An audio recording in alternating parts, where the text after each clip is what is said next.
No Coke race? Oh. Yep.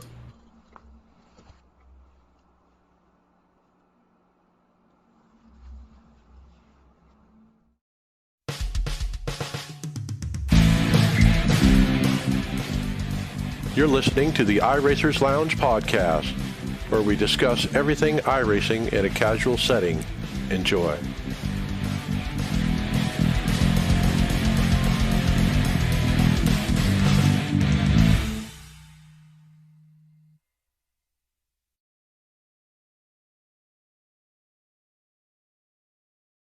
Welcome to the iRacers Lounge. I am your host, Mike Ellis. iRacers Lounge is a podcast for the iRacer, where we talk all things iRacing in a casual setting. Joining me are the usual characters, David Hall. Hey. Greg Hectus. Tony Groves. Evening, gentlemen. And Tony Rochette. What is this? Hey. Well, it's Season 3 build week, folks, and we'll go through all that new content, the new tracks, the new cars, and all the new bells and whistles that iRacing has in store for us all. Also, remember, you can follow along with us on your mobile device in real time as you listen to the show and see for yourself what all the great topics and products that we discuss by visiting iRacersLounge.com and selecting show notes. Hope to see you there, and I hope to turn my phone off. How do you find a needle in a haystack? I'll tell you. After a complete new build, Grid Finder 2.0 is here and better than ever. Along with a brand new look, Grid Finder has made league searching even easier and much more enjoyable by adding more search options for the driver and giving league owners a better way to promote their league features and making it easier to connect with drivers with the brand new Join Now button. Make sure to check out www.grid-finder.com and find your place on the grid. Visit Grid Finder to find a league or upload your own. Grid Finder is the home of online sim racing leagues. All right, it's time to start talking all the new content. The first thing we have is a video presenting Red Bull Ring for Season 3. It's the newest F1 circuit that is now available. Now, one tidbit is I didn't hear anything about it. Was like, did iRacing go scan it? Did they buy the scan? I assume they bought the scan.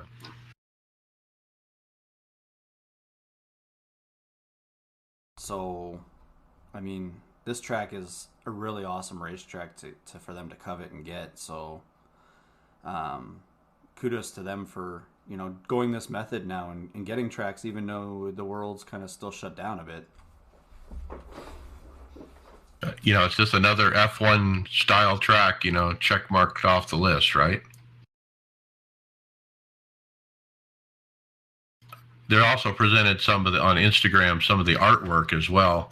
They have that big old bull, reared up on his rear hind legs and made out of copper or some kind of metal, and it's really big and obviously a landmark for that particular track. Now, Mike, do you think the reason that they're getting a lot more of these tracks is because they want that World Series that they're going to do with this Dallara car to have more of these competitive formula-style tracks? Yeah, and we're going to be talking about that Dallara car. They have the championship announced. It definitely follows like an F1 style schedule. That same tracks, those same tracks. Now, the next one story, guys, is really, I think, the biggest one for me. And it was really a post on the forums by none other than Dale Earnhardt Jr. And there's so much good information in this. I almost want to read it all. And so I thought that we would go through some of it anyway. But basically, Dale, in long form, writes what he's been working on. And we haven't heard a lot from him and as far as iRacing goes, but he's been busy, obviously, connecting people, information to make the 1987 car redone basically, and they're working on it. So I'm going to read a few quotes from this. I made some phone calls. First off, I reached out to Bobby Labonte. Bobby's career in stock cars kicks off just after that historical 87 season, but Bobby had experience in cars quite similar during his first few years in racing, and he was an avid member of the iRacing community. Bobby dedicated hours behind the wheel of the virtual 87 cars and also watched hours of in-car footage from 87 events themselves. He took all this information, formed an opinion on the virtual car versus the real world version. His opinion was similar to my own. The sim car was wicked loose to drive. The real world cars were usually the opposite, frustrating and fighting to turn. The sim car felt as if it was floating across the top of the track.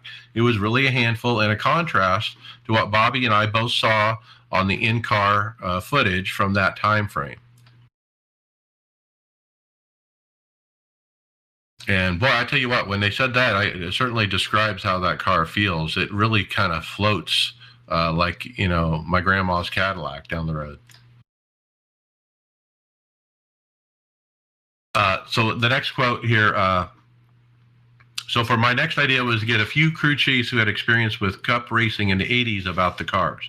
I got a ton of information from guys like Gary Nelson, Andy Petrie.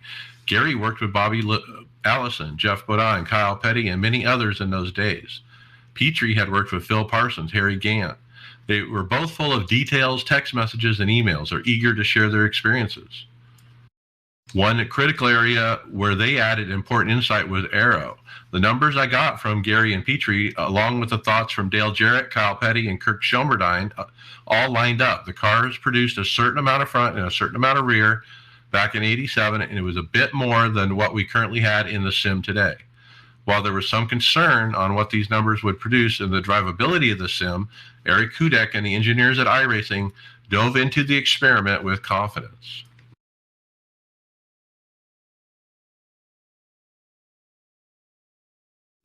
Okay, and then I'm going to jump ahead to another quote here.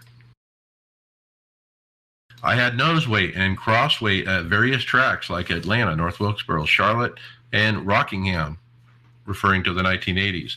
I had some clear ideas on what sway bars were ran, chassis heights, air pressure, spring rates, and some other great information on shocks. And he's referring to the crew chief notebook from Doug Richard, who worked with Dale Earnhardt in the 1980 championship. So did he ever talk to Bill Elliott about this? Well, yeah, I think his name was mentioned somewhere in here. Yeah. So that'd be the perfect person to pick their brain about this car. I mean, the Thunderbird's his car. Exactly right. He wraps up the post. I'll read the final paragraph. Huge credit goes to the iRacing engineers and developers for embracing this new direction on the 1987 cars. They are always eager to make gains on every aspect of the service. These are the type of projects I love to work on with iRacing, and luckily I was able to reach deep into the phone book and get some sound advice on the 87 cars. I think it's a nice improvement for the 87 stock cars, and hopefully something everybody enjoys. I might have to run those cars again. Oh, I'm gonna have to now. I give it up for it. I was going to say it should improve the participation. All right. I wish I had more to say about this, but it sounds kind of like I'm in the same boat as most of us here. I kind of don't drive them because they're so damn hard to drive. But it's nice that they're putting the work in and making these things happen and get people back inside them. Yeah, I mean, to have the actual notebook from the 1980 championship season, to have the crew chiefs from those years and the drivers and all giving input saying, okay, your aero is too much, it's too floaty, it needs to push, it doesn't need to be loose, just making those changes.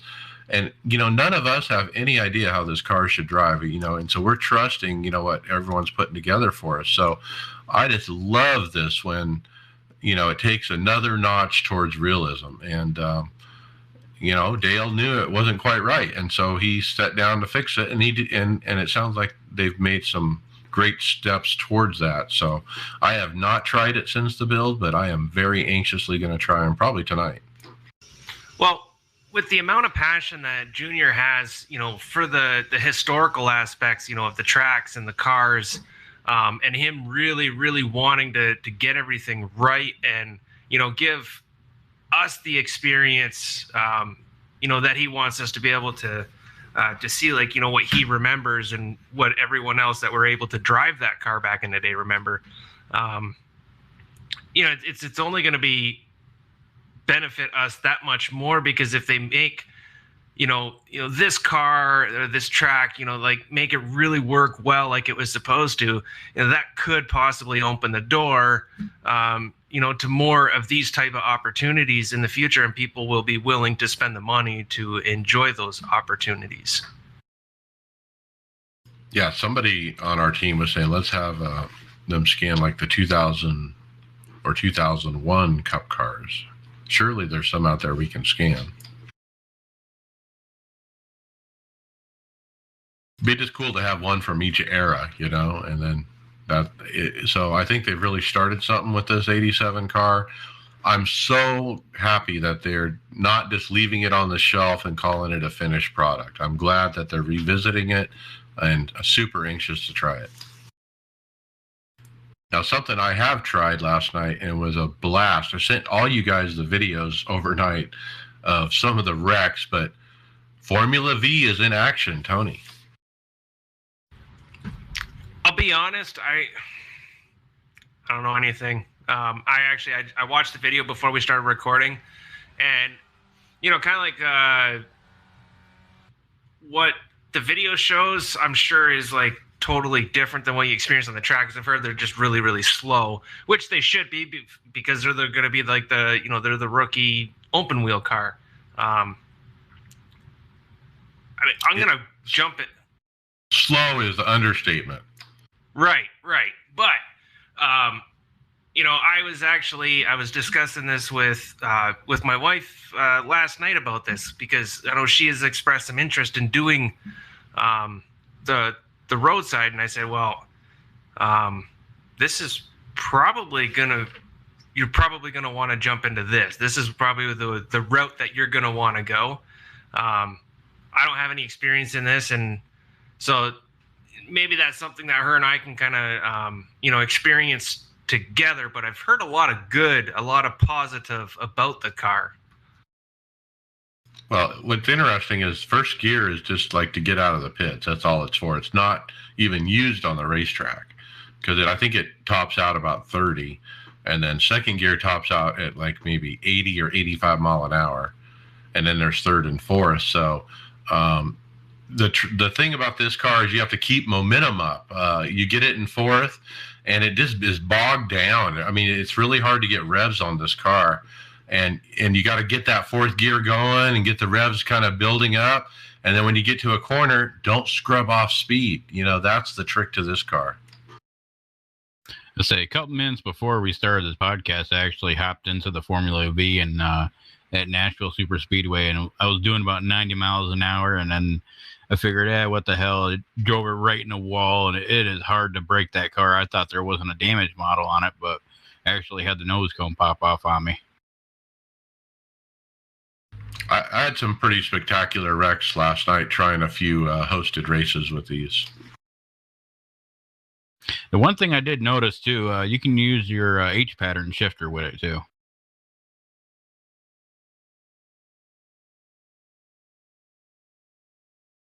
Yes. Would you need that shifter if you take it to Nashville, though? Maybe just to get out of the pits, right? Maybe.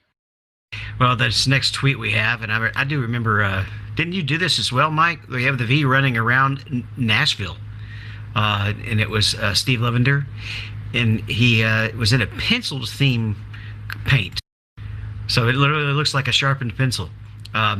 So I guess we'll have to pencil him in for the race.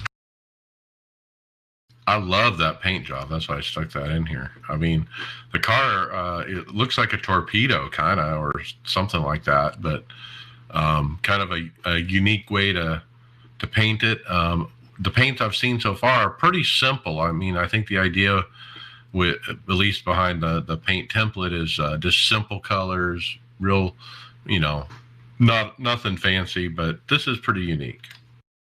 Good way to get the lead out. And a pencil, the two things you can use for this car, paint job wise. And you can threaten you not to run him over too, or he'll erase you.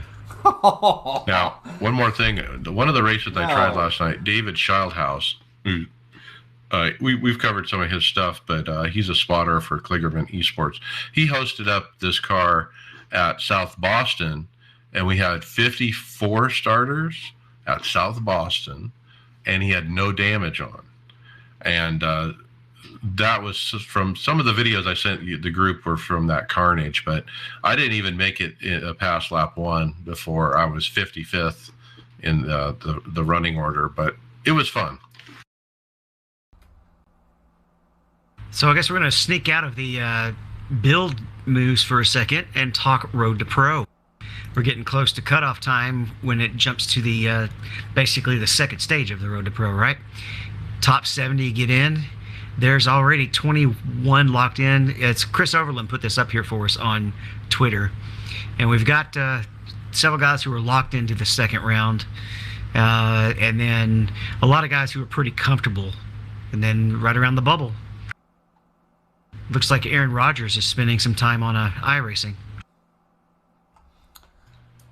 Yeah, if you're interested, you can check out the list, see if you have any friends on it. It's kind of interesting to see some of the previous Coke drivers, are locked in. So that's pretty cool. Good for them. Yeah, I'm sure Chris put this up here because he was excited to be locked in himself. Well done, guys. I definitely see Tanner at NIS a lot, and we see Mike Gurglia, former guest Gurglia is on there. And I think that pronounced that about as well as Mike does. Yeah, I try to watch this race when I can. The timing is a little awkward for me, but I can't wait for the snake splits, the second round, because I've never seen snake splits. And I've actually been here, just had my 9th anniversary at iRacing yesterday. So 9 years, and I have never seen snake splits, and they're starting here shortly. Hey, so tell us about... Hold on, David. I was just going to say, if you look at it here, some of the other guys that we've raced, you got Kevin King, Jeremy Allen, and Matt Forcappa. They're trying to race their way in. Patrick Moose.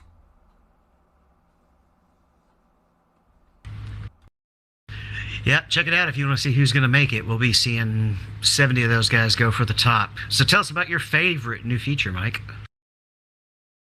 Well, I told the group this might be the beginning of the end of this podcast, because the way we've been getting content forever is I don't have to spend a lot of time getting it, because I was following 62 different people in the forums, and every time they post, it would email me to an email box, and I'd go through that email box once a day and spend 10 minutes and find stories. And that's how we had this show. Now, guess what? We have new forums, and there's no follow feature, and I don't know how I'm going to find content. No, I don't know. The forums are good and bad. What do you guys think before I weigh in? I'll say the only thing I really looked at the forums for was maybe like a special race, times and stuff like that. I might look at the complaint department or the suggestion features and stuff like that. But other than that, that's...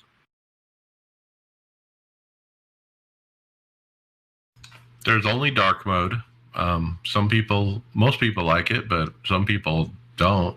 And I've heard a lot of complaints about that.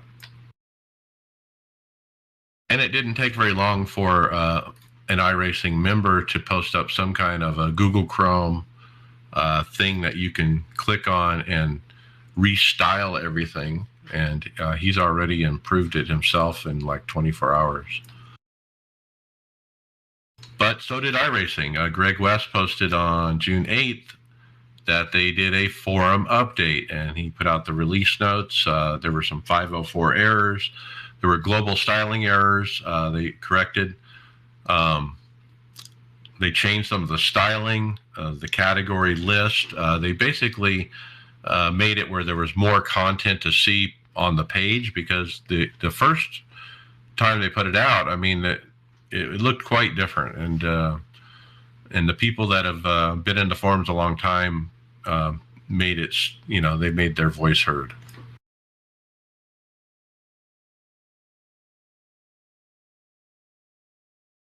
So we'll see. I'm rolling with it. We'll try to figure out a different way of getting content. I would go into the forums last night and kind of poke around looking for what I normally look for. But you got to understand, I mean, some of the way we got stuff, like for example, John Henry, the founder of iRacing, he posts in the forums, but how often does he post? Maybe once every 2 years.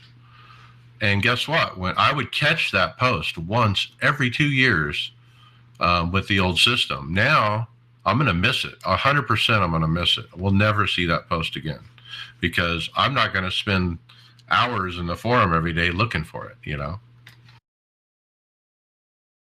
Well, they are putting out an appy. Hopefully somebody can come up with some way to scrub that information by driver or poster, or at least for the staff, where you can follow staff and see all of their posts or something.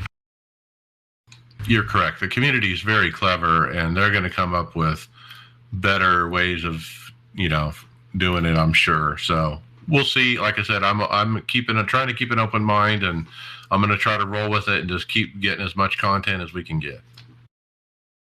Well, Mike, you're going to be disappointed. They didn't name this new series the Jet Car Championship. They didn't listen to you on that. Nope. But we have been speculating that they were eventually going to be moving to using this car for the top open wheel series. And Greg West announced that they're going to be introducing the Dallara iRacing Grand Prix Championship beginning in the fall. They're going to do some qualifying rounds for the series starting on July 8th. They're going to be super sessions that are staged within the existing Dallara Formula iRacing series. For those who make the cut, there's $25,000 in purse, and it's going to be a 10-race championship, it looks like. This is awesome. They don't even have a sponsor, and they're doing it. I mean, most companies and different services, they wouldn't touch this with a 10-foot pole if they didn't have a sponsor, So kudos to iRacing for, standing up for this car and doing what they said they're going to do, and they are, and so awesome. Now the schedule: Hockenheim, Interlagos, Silverstone, Monza, Circuit Gil, Villeneuve, TBA, and then Spa. This is July 8th through August 19th. I bet you TBA is Red Bull. They don't have Red Bull listed, right? Yeah, could be the Red Bull. Yep. And this is going to be Thursday at the same time as the NIS Open, Thursday morning. It's roughly the same time frame as that race. It's very European-friendly time zone. Some of the American people that run this car had a few words about the expected, or the schedule, and when are they going to find SOF races? Because you got to remember, you got to run the official series of this car, and then do well enough to basically get in that super session on Thursday.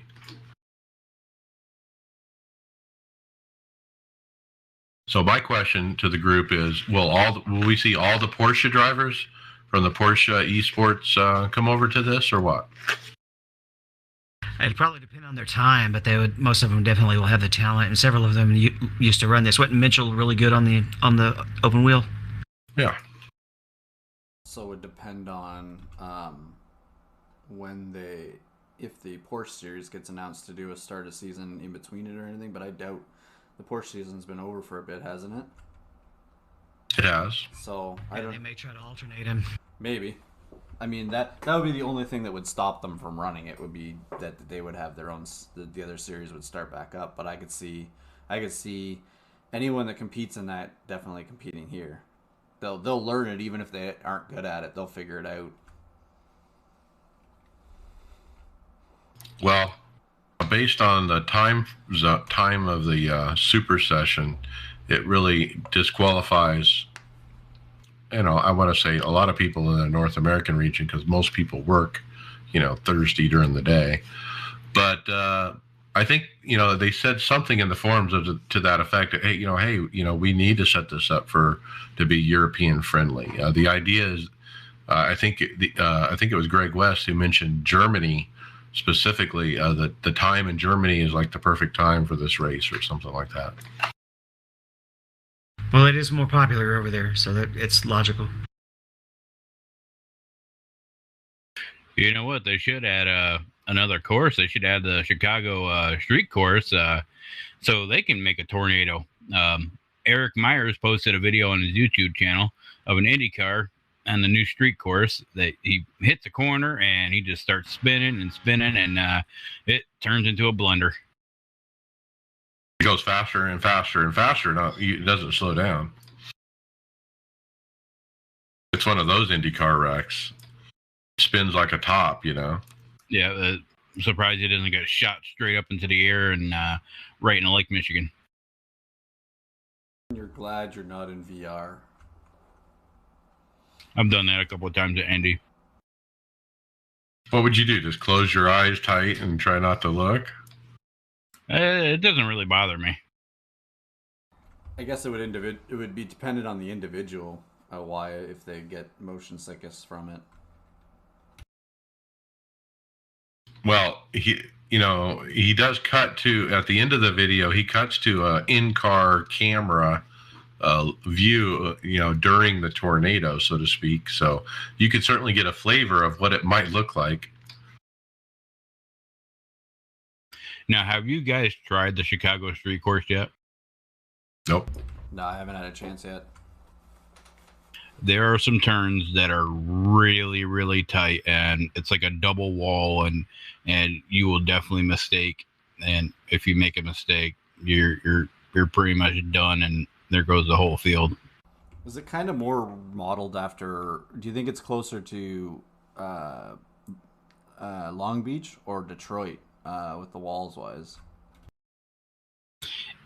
It kind of it's kind of like a hybrid. The view and stuff like that reminds me of Long Beach, but the way how the walls are close to you reminds me of Detroit.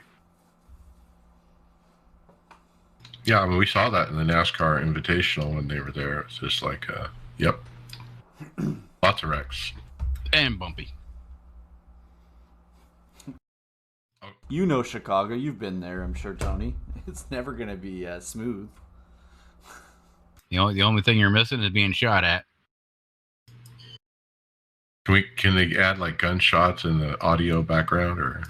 That's the when you have the atmosphere turned on pit road. That's what you hear while you're sitting there on pit road. Yep. And that's no joke, folks.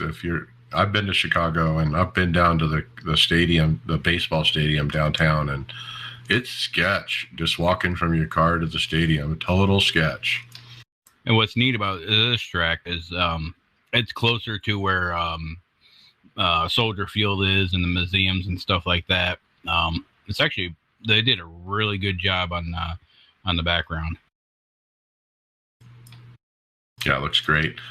Next up, forum post Brian Long asked, hey, just curious, why don't we see more variance in the track layouts in lower speed series like the MX-5, Skippy, or FR 2.0, especially the short versions of some tracks like VIR or Coda? Seems like it would be the perfect time and place for using them. So what do you think? What's your favorite alternate track layout that we never run? How about that New Hampshire road course one? Where it goes out the outside of the track instead of the inside? Right. Well, I haven't had a chance to go through the replies on here, but the most likely reason is there doesn't exist an alternate track at the places that don't have the variant. I think the other thing is I think they want.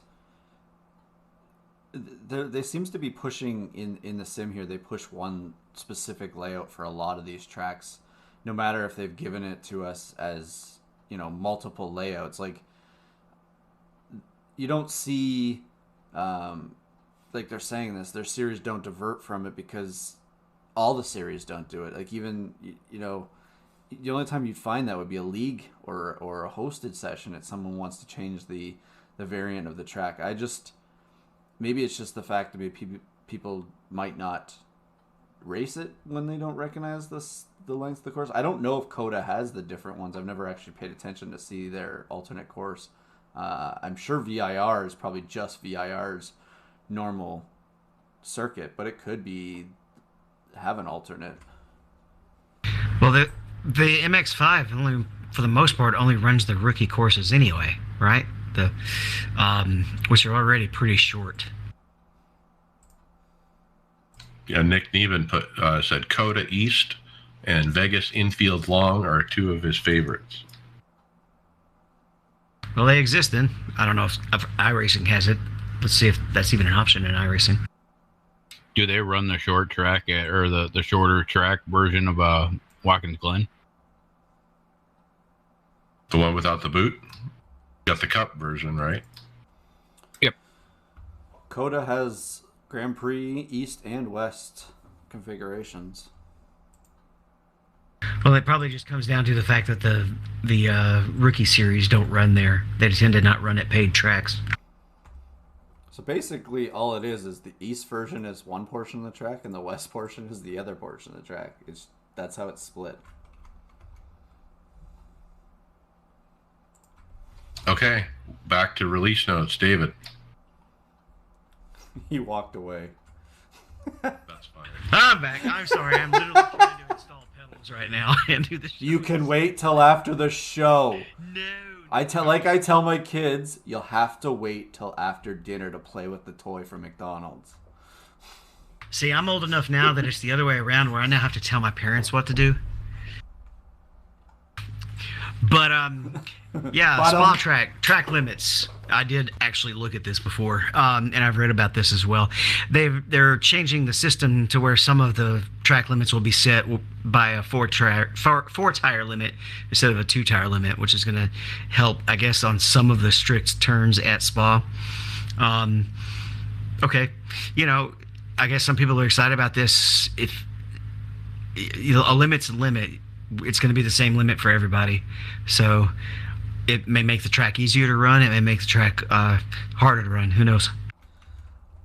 Looking at the new Red Bull video there that they were posting, pretty much almost every corner there, that car was pretty close to having the 4-wheel limit where it was coming out of the track. They were using all the parts there. But I think what this will help, if it's done properly, is you're going to be, in F1 they use that style. So if you get all 4 tires over that line, the laps, if it's a qualifying lap, they, or anything, they invalidate the lap. But here, what are they going to do? Slowdowns, I guess, if it's 4, or is it a 1x or a 0x or a 1x?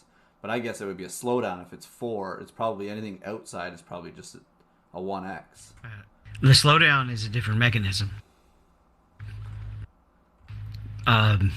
So I don't know if they're using the same sensor for slowdowns, but like if you go to Le Mans, there's a lot of slowdowns. If you go to Spa, there's a lot of 1x's, but you don't get the slowdowns.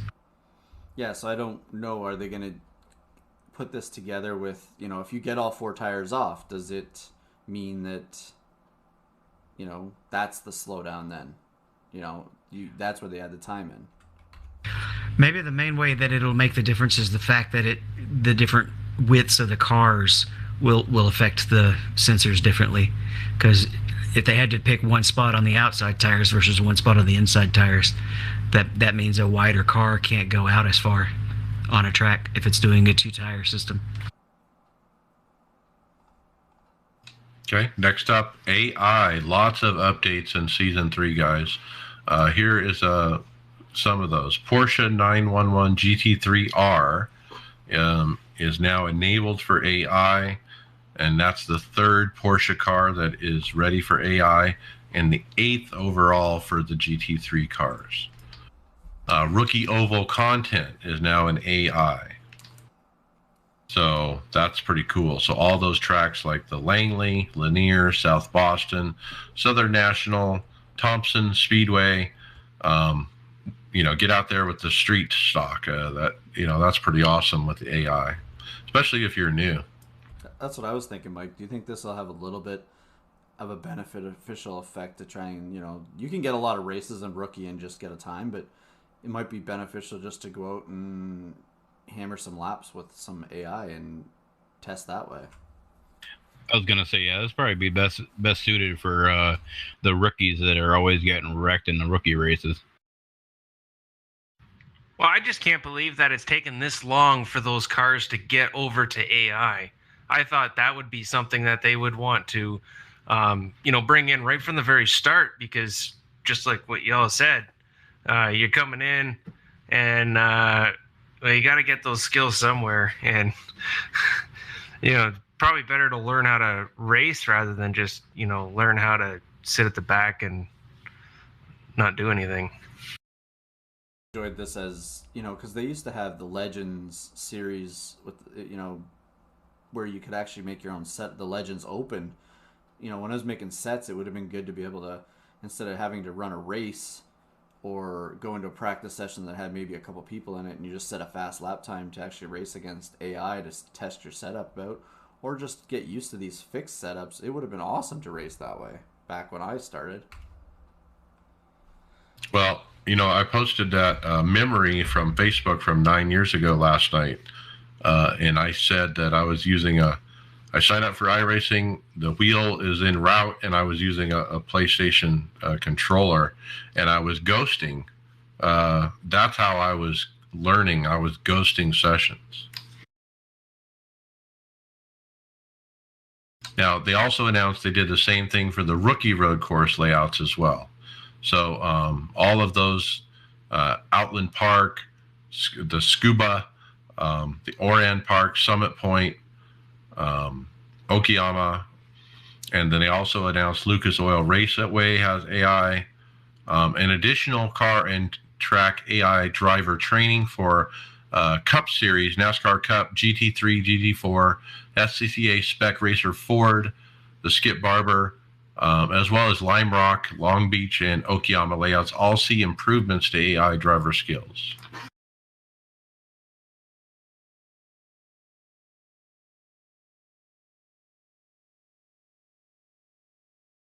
Let's jump to a special event. And that special event is the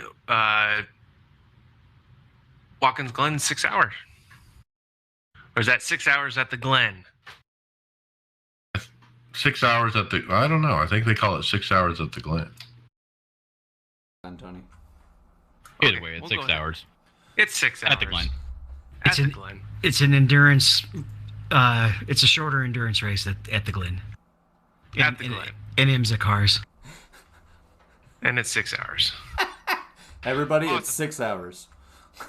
Is that this weekend? Next weekend. This would be June 18th to the 20th. I'll be at Nashville. Doing 6 hours? If you had all three races up close.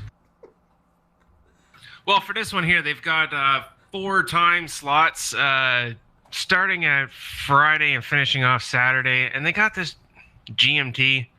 I know what GMT stands for. I don't know how to read it. So I guess y'all are just going to have to figure that one out. You want me to say it? Give her. Saturday at 3 o'clock in the morning. Saturday at 11 o'clock. Saturday at noon. Saturday at 5. And Saturday at 9 o'clock. Yeah. Okay. Sorry.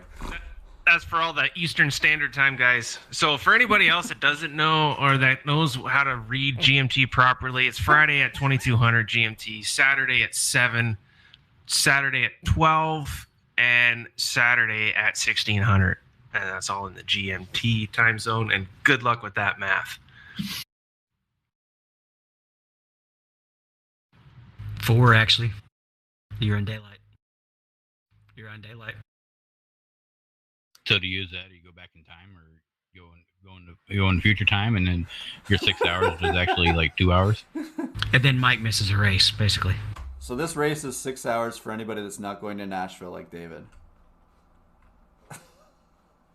Yeah, some other things there. Field size capped at 55. There's no DQ limit. There's a stop and go, 30 at 35 incidences, and every 20 after that. It's a team event, but I'm sure everybody knows that. Minimum 2 drivers, maximum of 16. I'd love to see a team that has 16 drivers for a 6-hour event. Get the race for 15 minutes at a time. Be interesting. Qualifying's attached and solo, 8 minutes for 2 laps, and what do they got? A 30-minute warm-up. I think that's about all the information. License, D license. I'm going to go out on a limb and say the team that does the 16s, probably with all the pit stops, is not going to win. Never know, might be bottom split. That would be an interesting requirement if you actually had a race where you had to have 16 drivers. Every team would get disqualified because that's just about impossible to get that many people to show up. That sounds like a new event for us to try. We can't get 4. No, I mean, never mind.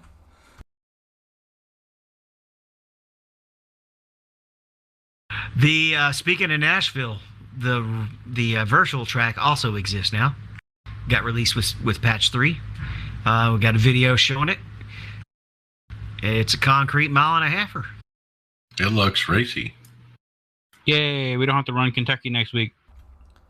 It sounds like from the NASCAR sense of it, they don't know obviously how it's going to race, but they think it's just going to be a one groove race from what a lot of the drivers were thinking from it. I don't know if they're using. Have you guys heard if they're going to put PJ1 down for this race? Well, if it's only one groove, I would assume so. If they do, they'll probably put it in the wrong spot. Let's put PJ1 on the track, on the groove they were already going to run. Speaking of other NASCAR flubs, let's talk another super speedway rule change.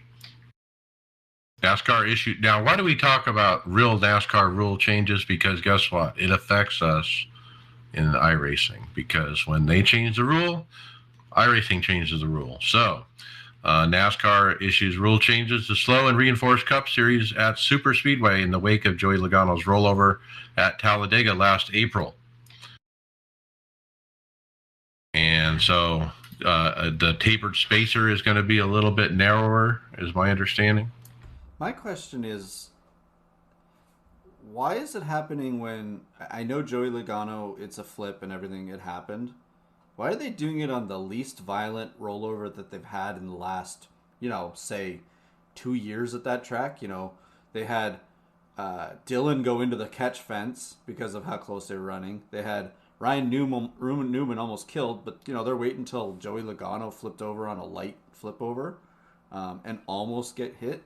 Like, I'm not discrediting the accident. I'm just discrediting what time they're picking to make the changes at. It's not a lot. I mean, the tapered spacer went down just a little bit, and they removed the wicker from the spoiler.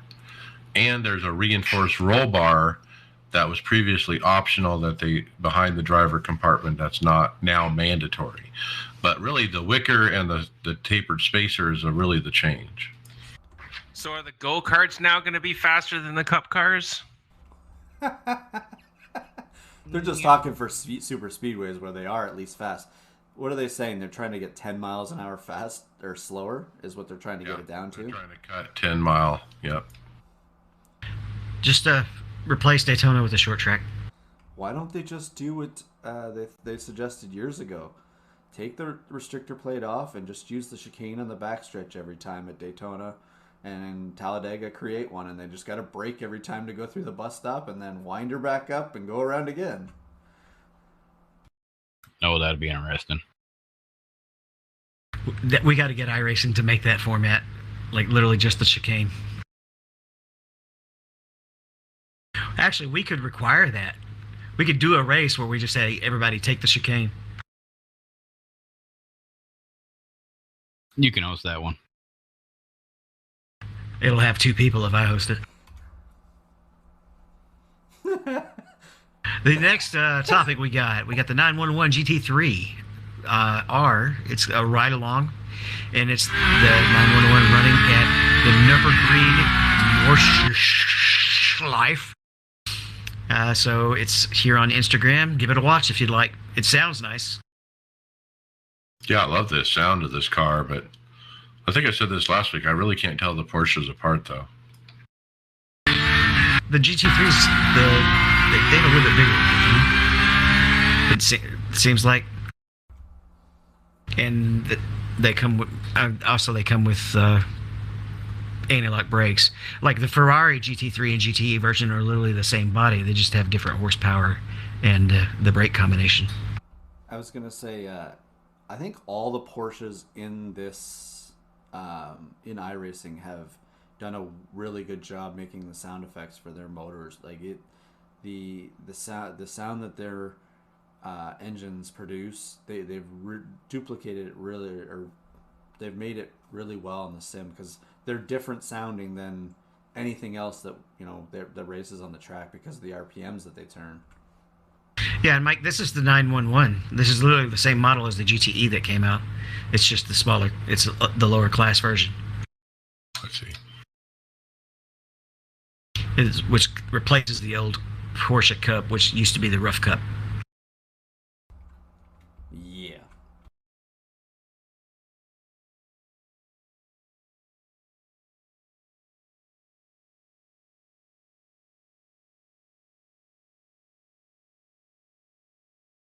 Rochette, you want to tell us a little bit about Kligerman?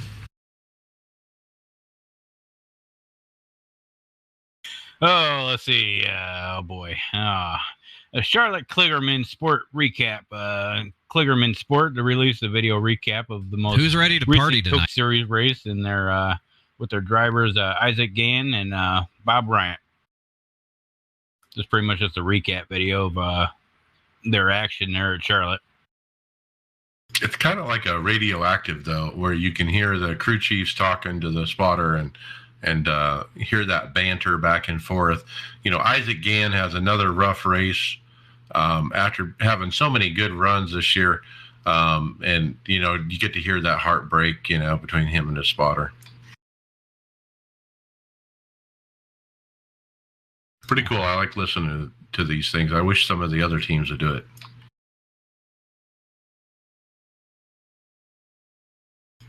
Next up, Season 2 stats are posted by Rob Crouch from Australia. Oval, road, dirt, so on.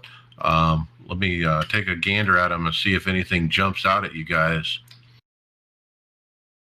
So I'm on oval, and participation is pretty flat, going from Season 1 to Season 2, down just a hair, it looks like, but pretty flat.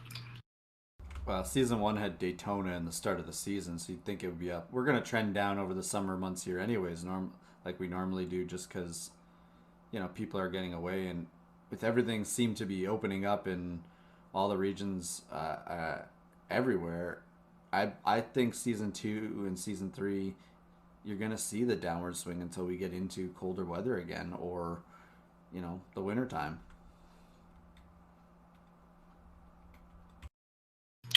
Participation percentages are about where we always see them. What I watch is NIS Open. It's 6% are full season people. So 5,200 people have raced, but only 314 are considered full seasoner.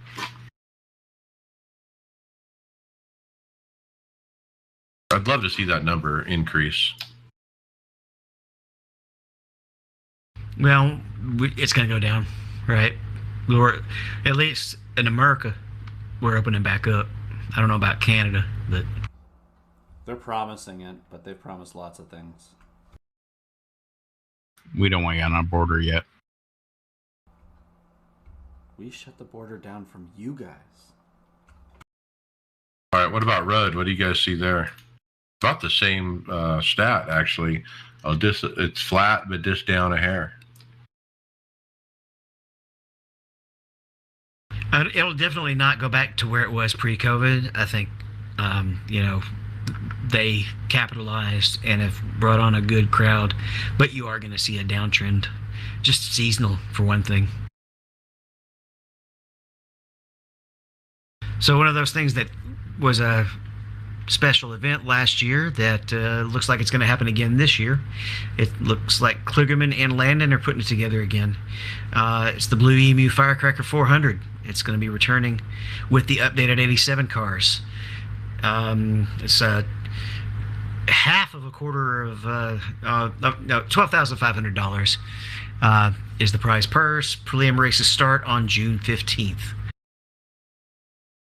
And you can start signing up for this like literally yesterday. So if you're interested, now is the time to get involved. And they're already having practice races I saw last night. So I don't know. I'm almost tempted to do it, but I think you have to pay to get in. So, but I am going to try this car tonight, but I'm also going to be watching the Firecracker 400. This is a prestigious race. I think, last year, I would say this is one of the crown jewels in iRacing to win. I think this would be something to, I'd at least try and qualify for it. Why not? Yeah, they got a mechanism, I think, where they can have lots of people sign up, and then you have to run heats and all that, to narrow down the field. Kind of like the Podium 500. Right. Are you going to use Venmo to pay for it?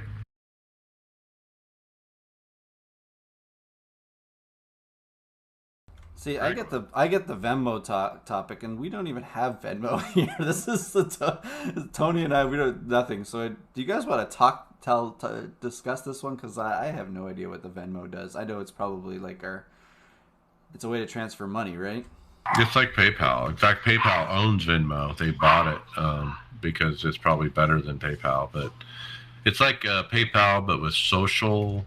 I mean, you can actually see it's really strange. Like I can look at Venmo and see my people I have Venmoed, like my stepdaughter, and I can see, oh, my stepdaughter paid her friend $10, and she said for lunch, and then 3 days before she paid this other guy, and it says beers, and so I'm like looking at where she spent her money. It's kind of awkward. So is it like it's like social media with your money? Exactly. Now you can push a button and hide it where your friends can't see it, but most people don't. And so when you open up Venmo, you see this kind of feed, where it shows what people are paying who. Is this a way to flaunt your status money-wise type thing too? Like, is that what it's kind of like based off of? Friends, yeah. Maybe it could be a young person thing. I'm an old guy, so maybe that's what it is, but. So how the hell are you going to explain $60 at the Rippers? Exactly. Just put RIP. No, you don't have to put ER. Now you can pay iRacing with Venmo now. Is basically the story.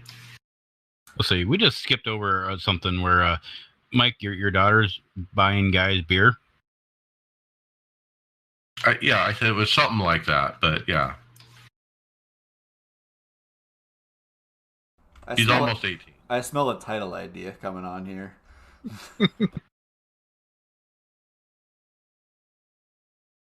No, I'm just saying, it's kind of awkward because you can see like stuff you probably shouldn't see. It's kind of the way I see it.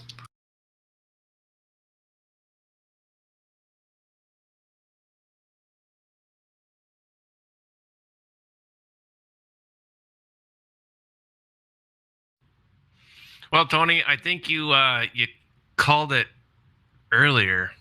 They were talking. You were hoping to get rid of Kentucky, in place of Nashville, and it looks like that's what's going to happen for NIS. Woohoo! Yeah, look who confirmed it. Abbas. Abbas Laddock. You remember he's the guy who hijacked that team's car in a 24 hours of Daytona? And he was also a bottom split alum, too. I've seen him hijack many threads in the forums, but I have not heard about this 24-hour deal. Wow, look at how many messages he has in the old forums, how many he's sent. He's a frequent messenger. No, like he was going to be on this team, and then he wasn't on the team, but they still had him listed in the roster. And so, like, somebody, came to pit and they were going to change drivers. Well, he just got into the car, and the team didn't want him in the car. And he went and basically hijacked their car. That's awesome. It's like that dude, was it at Talladega, where he jumped in the car and took laps? Oh, the pace car. And they had to stop him on the track. Yeah. I was going to say... Lapis gets all hammered and he's over the team race. So we have Team Fun, so they have Team Hijack?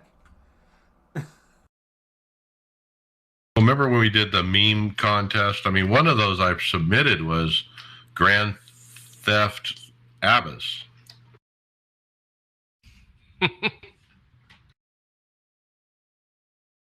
Okay, we got an update, a good one, on danlisa.com.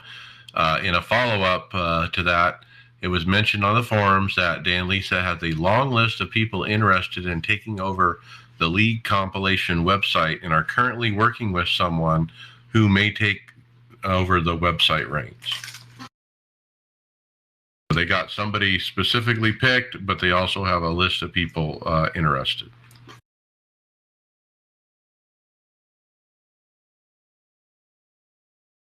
Okay, next is the rest of the season 3 notes, release notes. So this was put out. They did put it out, the release notes, early. And I just want to go through and hit on anything that we haven't talked on yet. And so I'll start out with the Spec Racer Ford has been fully updated. We have a new VW Beetle Light. Let's stop there, Greg. You were excited about that one. Well, I'm just wondering what it was entailing. Is it just basically, is it like supposed to be like, is it an actual road car? I haven't found out. Is it a road car, or is it the rally, a version of the rally car? Rally.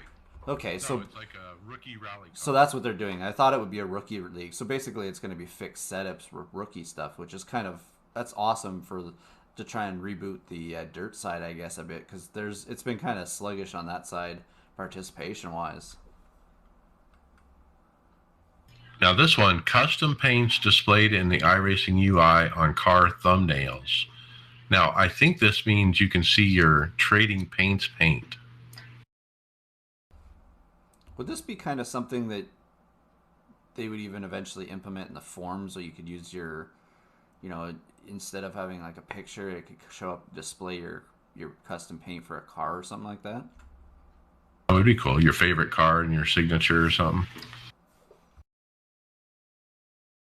Let's see what else that we haven't talked about. Smoke, dust, spark, and more visual effects have been updated. New damage model adjustments to reduce debris estimate latency incidents.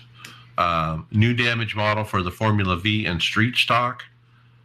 And then they remind us of post-season 2 initial release items included the NASCAR Next Gen and the Chicago Street Circuit. So we're at the point here. How do you rank? I know we don't do this normally, but how do you rank this build over some of the last couple ones? I mean, it was a good content because we got some stuff mid-season too, right? As well as the stuff here that we didn't know about the VW Beetle thing. We just found out about Red Bull Ring. I know we've had some leaked pictures. I thought at one point we did get pictures, not know when we were going to get it. Formula V we knew about, and the Porsche we knew about, but I mean, it seems like it's a good build for this for season 3 in the middle of the year here. Yeah, and you have to include the next gen car and the Chicago track that were surprise releases right in the middle of a TV show. Yeah, that's at the bottom here. Yeah, I mean, a lot of work for NASCAR because you got the new car, you got Chicago, you got Nashville, all that together. That's a ton right there. Say, I think the only thing that's really missing from this is anything for the dirt oval. I think with what you're saying there too, Tony, because you made a comment when we first came on the podcast here about the Formula V did get the damage model, but I feel like the more builds we get, we're falling behind in that aspect of what we want done with iRacing is to more visual damage and stuff like that. So I just find they're falling behind on cars as they release them. If they only do like one of the 2 or 3 cars, if you keep up with the cars as you release them, you only have to do so many eventually down the road. But now they're just falling behind on some of these cars because the Porsche didn't get it, things like that, and the next gen car didn't get it. I just think that the damage model, it seems to be because they maybe don't have it perfected in a lot of things, they're hesitant to release it. Received throughput fell to an unacceptable level. You may have seen that for the last time because they now have changed the reporting and handling of drop connections. The message is shown as a result of these changes may give a bit more detail as to what went wrong. It also, in some situations, the amount of time it takes for a drop connection to be cleared will be reduced, so a user may be allowed to reconnect more quickly. I did a race yesterday, and I did notice something where it said user was disconnected because of lost packet something. So that's something new. Yep, so that's what it is. They're giving you different messages now. When you host, you can pick up to 8 cars now instead of 7. So they bring that into Tony right before he makes his thing for Friday night, where we could have had 2 of the trucks in them with it, right? So you could have. We're not leaving the. No, I know we're not changing it. I just think that it's right there. Whichever company he was going to say was going to be left out must be listening because they made his keyboard suddenly start working.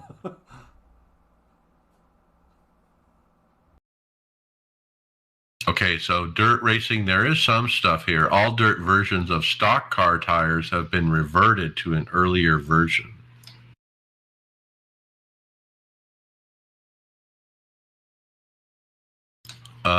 We talked about AI. There was tons of changes in there.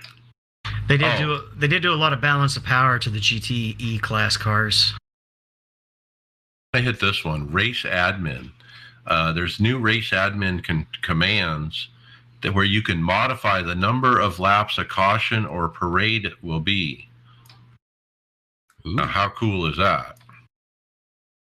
So is that more of a thing for if you're putting on an event with a broadcast then too, right? So they can talk it up for a bit and go around. Commercial, right? They can grid, actually start the engines and do a couple parade laps, or even line up for a 3-wide salute kind of thing, or 4-wide salute. So you host a session at Nordschleife and do a 2-lap parade lap? That would take a nice hour. The number of parade laps may be adjusted immediately just as cars start driving. All right. And then new damage model. Of course, we talked about Formula V and street stock. I missed my cup car damage. I'm really anxious for that one. How about this one race control one about the 4-tire detection? Yeah, we kind of covered that when we were talking about Spa. Are they making it where you can select which one is applied in a hosted race? So would this be something future-wise for COTA next year? We can actually run it properly in a cup car? I sure hope so, because that was too extreme at COTA. What I like, support for the display of your the new Thrustmaster SF1000 wheel has been enabled. Do we know anybody that's got that wheel yet? We don't. No. Not a lot of guys run the Thrustmaster on the team, but has anybody heard how any reviews on it? I haven't, but we have a story on this wheel later in the show, and the video looks really nice. Changes to telemetry, and that was pretty much it.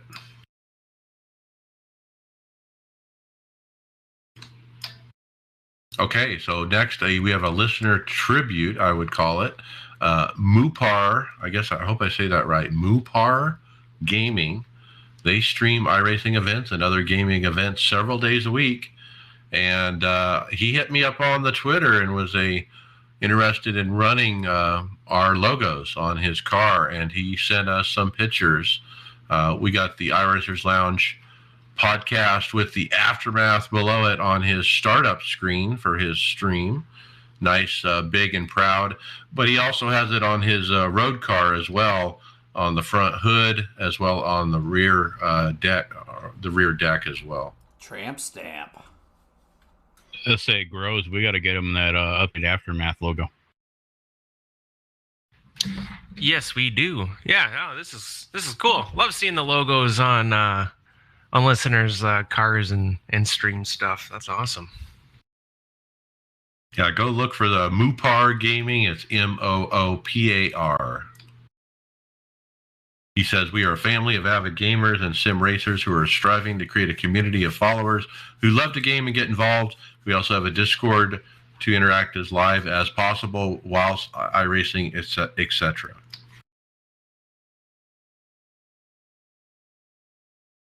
All right, next, the IROC Challenge Series. Congratulations to race winner Chris Mefford, who won the Atlanta race.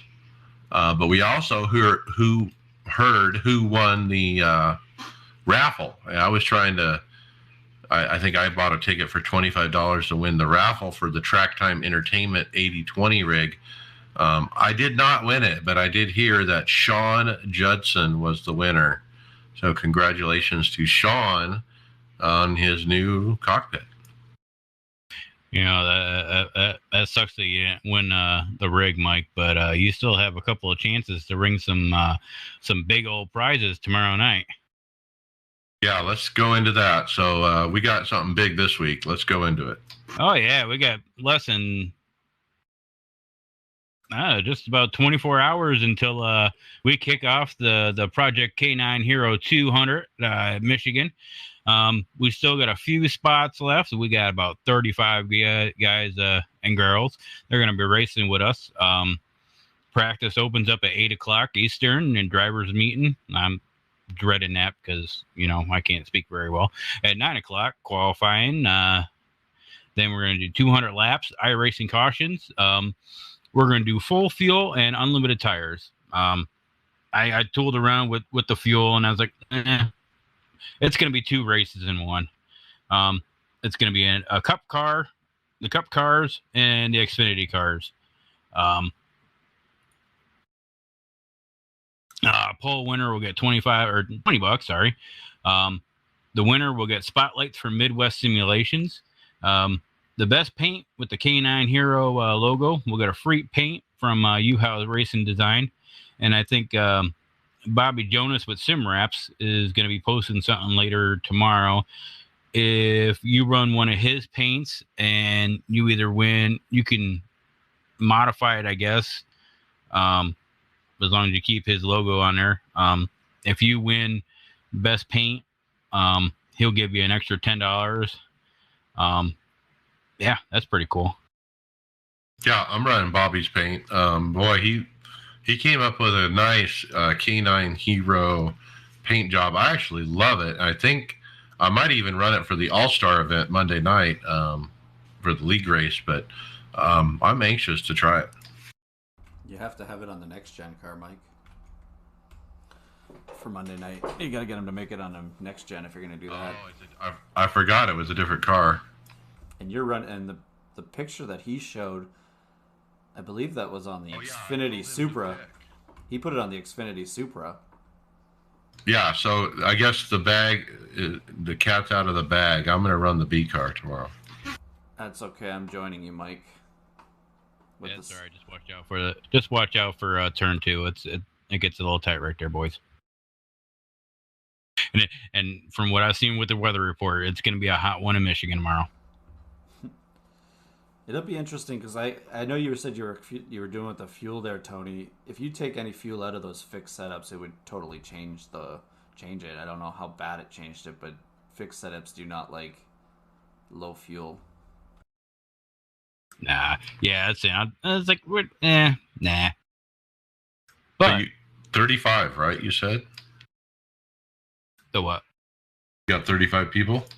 Yep, 35. So we got room for 8 more. And it's 200. It's 200 laps.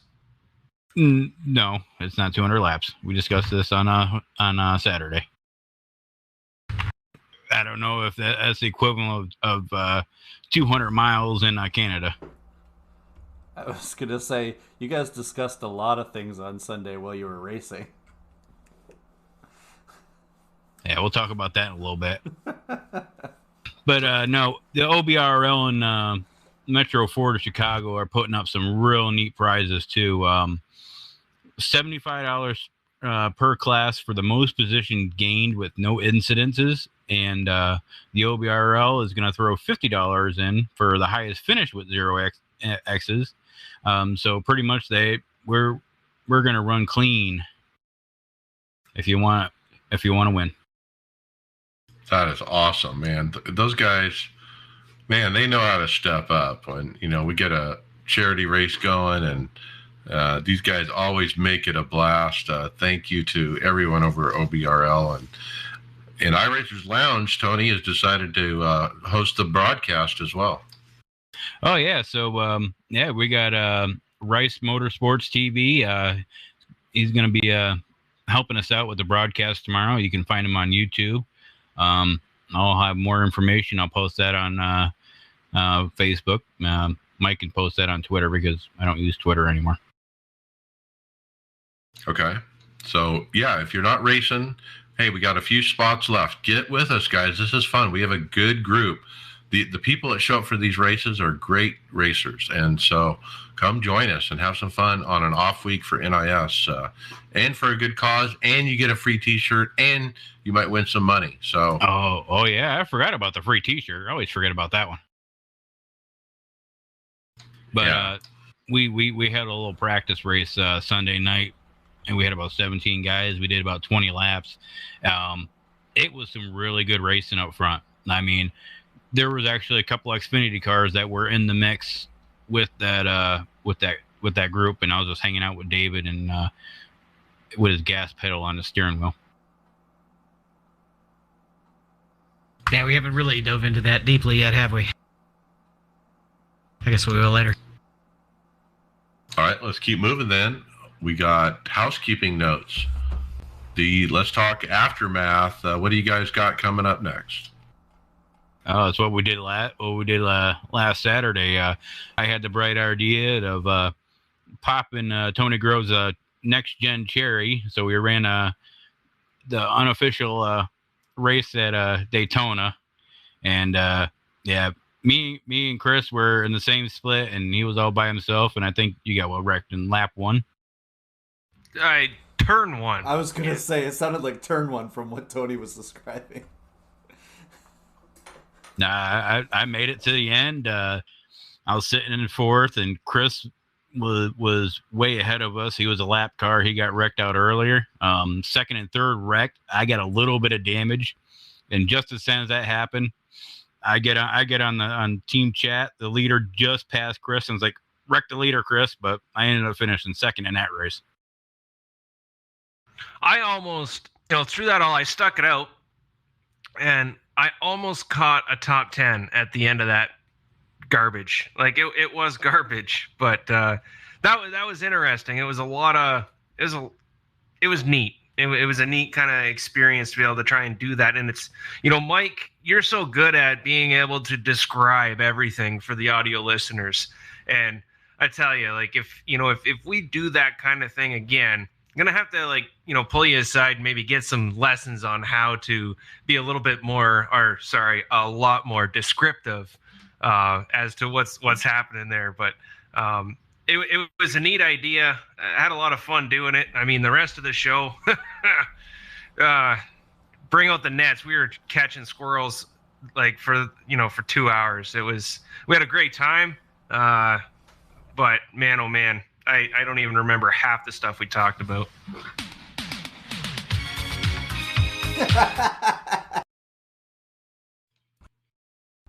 Not again. All right, that sounds like fun. I don't know if I got through the whole episode, but okay. Next up, Midwest Simulations has the spotlights. You can get 10% off by using the coupon code iRacers Lounge. In fact, somebody last week bought some with this coupon code, and so congratulations to whoever got them. We're on the Performance Motorsports Network. Don't forget that, and let's go into fantasy. Well. So what do we think of last week? I'll be honest, I did not watch the race. I plunked in my guys. I think I checked in at one moment to see if I needed to make a garage swap, and that was about all of what I looked at. I mean, my overall standings aren't too bad. Basically, I just copy and pasted from the week before. I did not change my lineup at all. I ran the same lineup 2 weeks in a row. I was going to say, Tony, the hardest part about that road course is where the stages ended. You can make your garage pick. When stage 2 ended, it might not correspond to what you think. Like, if you're saying you didn't tune in, like, okay, you're looking at it and you say someone was way down the list. Well, they could have just pitted or something like that because of the way they were doing the pits. Like, it was so hard to judge. I think it was Brad Keselowski and I can't remember someone else. I was moving in and out, but as soon as the pit stops would happen, it's like they're right near each other. Who do you who do you pull out? Who do you not? And then as soon as it locks in, it's like, okay, then now you're kind of set. But I don't know. I'm running out of Kyle Larson's in mine. I don't know about you guys. So I got the standings here for Sonoma. It was Kyle Pendergraft won Sonoma. Then it was Conklin Speedworks second, Racing Goodyear's third, G.I. Jojo fourth, Ooh Baby 44 fifth, Chris Jedi McFly was sixth, Smiling Ninja seventh, iRating Keep Suffering eighth, Mr. T-Bob ninth, and Kerry C. Y'all 10th. I'm just going to change my name to I Suck. I was 16th. Greg, you were 16th. There's Tony Groves 23rd. I think I picked... Brian was 30th. I think the thing that screwed me the most, I think, was... I want to say Truex in that whole thing on my list, but it was so hard to pick the last... the mile and a half tracks... We know who's going to be fast. I didn't realize they were going to have that many of the Hendrick cars as good at that track. If they didn't get damaged, it would have been all of them in the top 10 again. Yeah, who would have thought Larson would be good at a road course? But then again, it's surrounded by sand and dirt. And that car is just a rocket ship. Whatever they've found at Hendrick this year, that it's going to be tough to beat them. Gibbs and Harvick and them are gonna, like, the Stewart Haas are gonna have to find something. Oh, Harvick just needs to retire.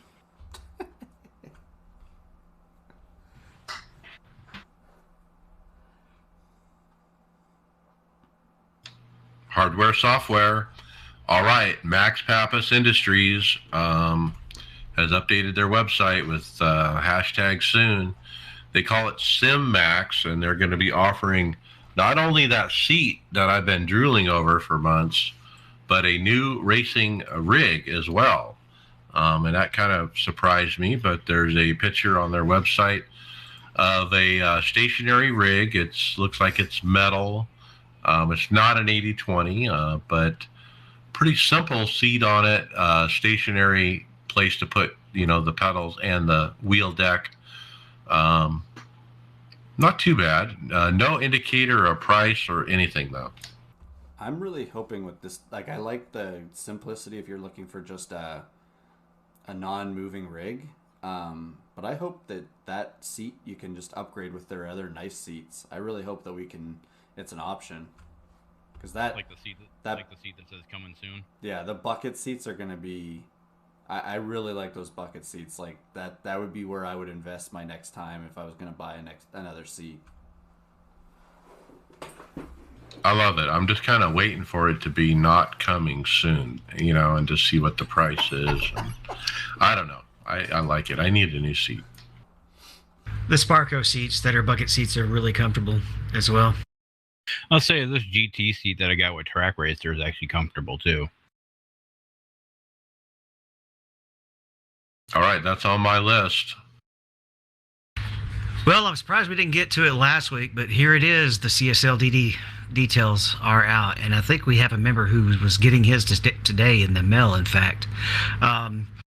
They had to send this out in waves, I guess, because it was such a popular order. We'll talk about that in a second. But you can get the DD with the standard power supply, which gives you 5 Newton meters of torque for 349 USD. You can get the boost kit, which bumps it up to 8 nanometers for 479. If you purchase the boost kit separately, it's 149. There's some table clamp options and a bunch of other packages that we don't really need to dig into. If you buy the boost kit, they decided not to send you both power supplies. They're just sending you the large one. So that might be a pretty good indicator that it's one device, and then the power supply is just $150. The higher end power supply. Almost buy the second power supply separately and have 2, and then you have a backup, right? You could do that if you wanted to have a backup, but your backup would be at a lower power. All right. And they did some pre-ordering with Waze because of the high demand. It went to existing customers first, and then that was people who had an account and had ordered first, and then people who had an account but hadn't ordered, and then everybody. Yeah, I got my email, I think Thursday, and they opened it up Friday because it existed member, and I had it all the way through except just about to hit the checkout button. And if I would have had the money, I would have one on pre-order right now. Well, Tyler Williamson bought one, didn't he? Yeah, and he got the upgraded power supply. Yeah, if I remember, I think it was like $529 or $549 with shipping and the upgraded power supply for me.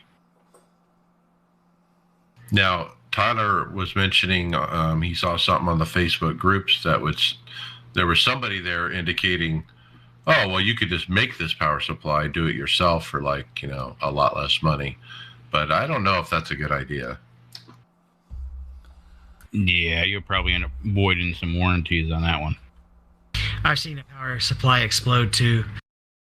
Don't you think that, I'm sure they pretty much thought that this might happen if they're operating it as an upgrade. I'm sure they thought of the aftermarket community coming up with something. So, I don't know if there hasn't been any things talking about since the people have been talking that they can upgrade it. Has there been anyone saying don't do it, or the company coming out and saying don't do it or anything like that? Too soon, no. We haven't heard anything like that. Because I would think that this would be one of the things they thought about happening, unless, maybe they don't care. I don't know, but I would, if as a company, I wouldn't see this as being a good idea.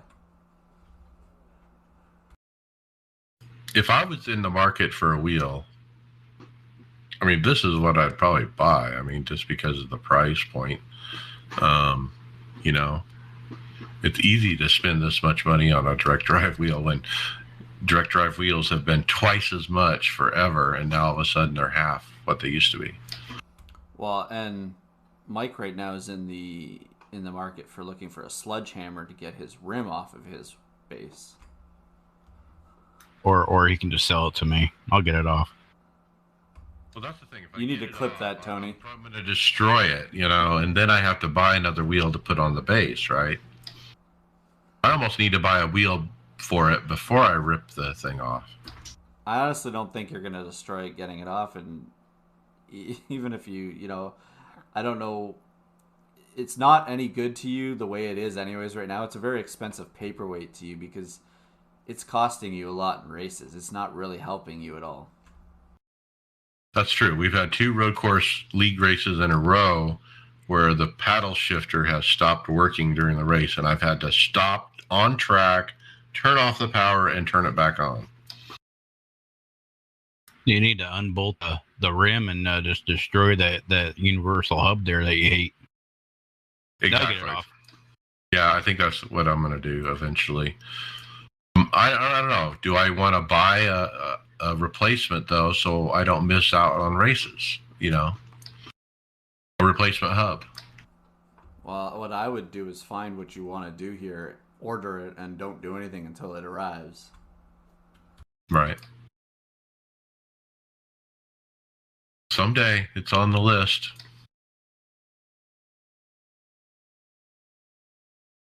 How about this monkey seat?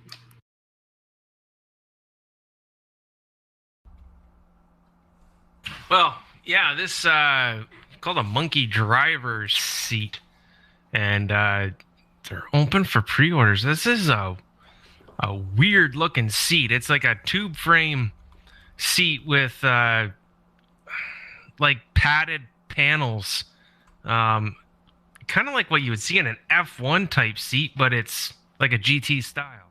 Can I help you out here, Tony? Because this is their second version. So the reason it looks like an F1 is because it converts between F1 and GT style. So it's got it moves. You basically, the one picture here is showing it sitting in GT lean back a bit, but you can, it tilts back even more in the F1 style for it. Their first version was a little bit different than this. This is their new style. They had it the last time we talked about it. It was in the coming soon. So now it's obviously they're taking pre-orders for it. Yeah, see, now that is very, very smart. To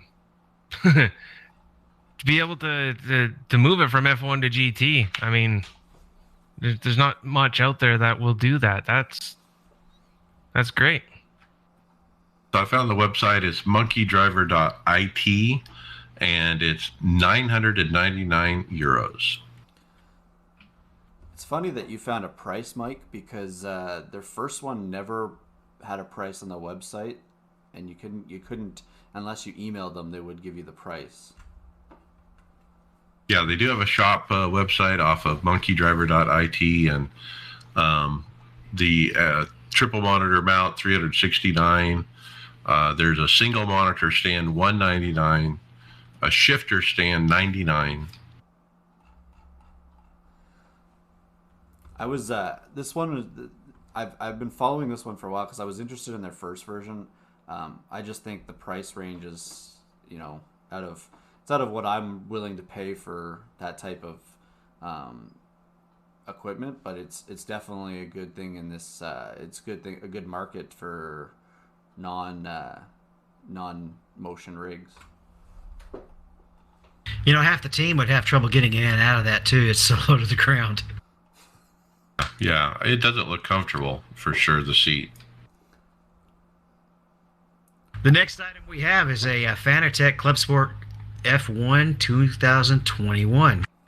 When I take a glance at the surface, it looks the same as the one I have, but it comes with the advanced pedal module already included. It's got a nice green color to it, carbon fiber on the base as well. Glow in the dark, that's the big upgrade. That part I missed. So basically, David, the further down the road, it looks like with Fanatec over the years, if you just wait till the next year, they'll add the thing that they have the option that they include as an add-on the year before. Is what they seem to be doing. That's life, right? It's true. Used to AC was like an add-on for a car, back in the old days. Look at all those buttons. You need a lot of them. Except those ones way down below the toggles. Those are hard to get to, so they don't get used very much. I would use those for VR centering, like camera buttons type thing. I have mine up on the upper right, farthest one on the inside for that. I think I have some chats on there that like yell at GTs that think they own the road or something like that. Minded. Oh, it's the automatic protest button. So the previous version of this used to be 300, I think, and now this one's 400. Is that right? I don't remember the previous price. I think you're right, Mike. I think because they've got isn't it 149 for their paddle module separate? That sounds about right. So basically you're saving $49 by buying this as a whole. That's expensive. I like the way that this GT rim looks, because the thing that makes the most sense to me is the two thumb rotary dials right where you're going to be gripping. It makes so much sense to have those for a lot of the things you do on some of these GT cars and any of the road cars. Yeah, if you're talking about the two joysticks, those are really conveniently placed. Those actual rotary dials that are right under the triple buttons, I tend to avoid programming things to them because if anytime I'm in a hard turn, my thumb would actually reach up and knock it and turn it when I didn't want to turn it. So I stopped using those. Some people don't have dinosaur fingers.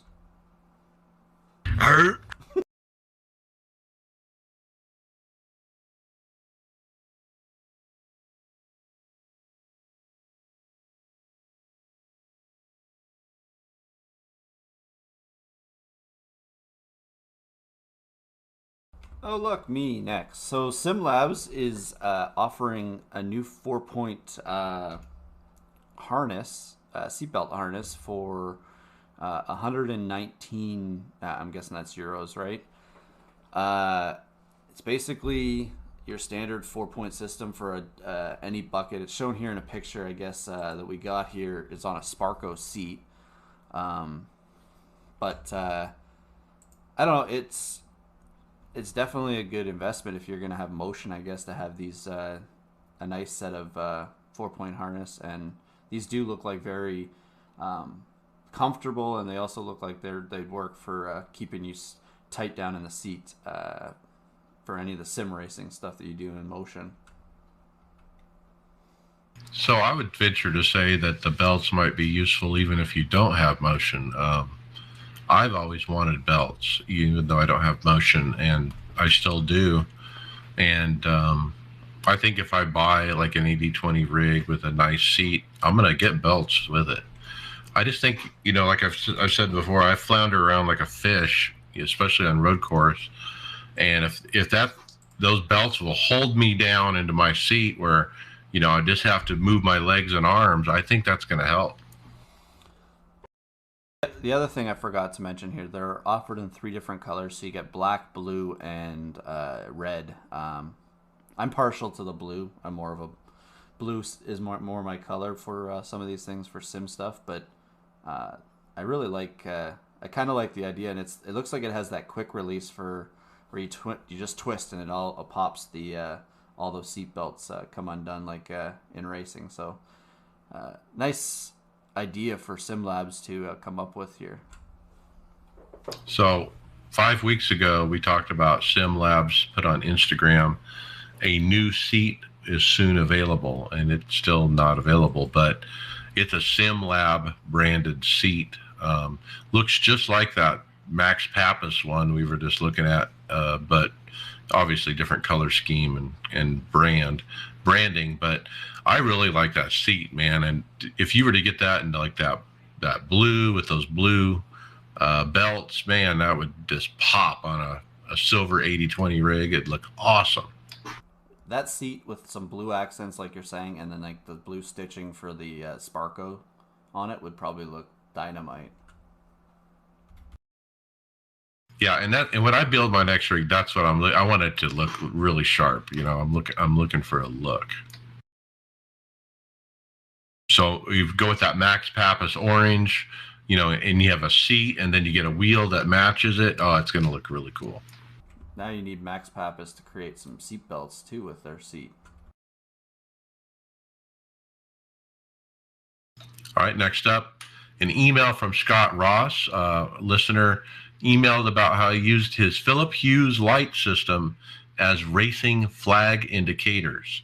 Now, I don't know if he did it, but maybe he found the article and he sent it to me, because obviously I have a Philips Hue lighting system.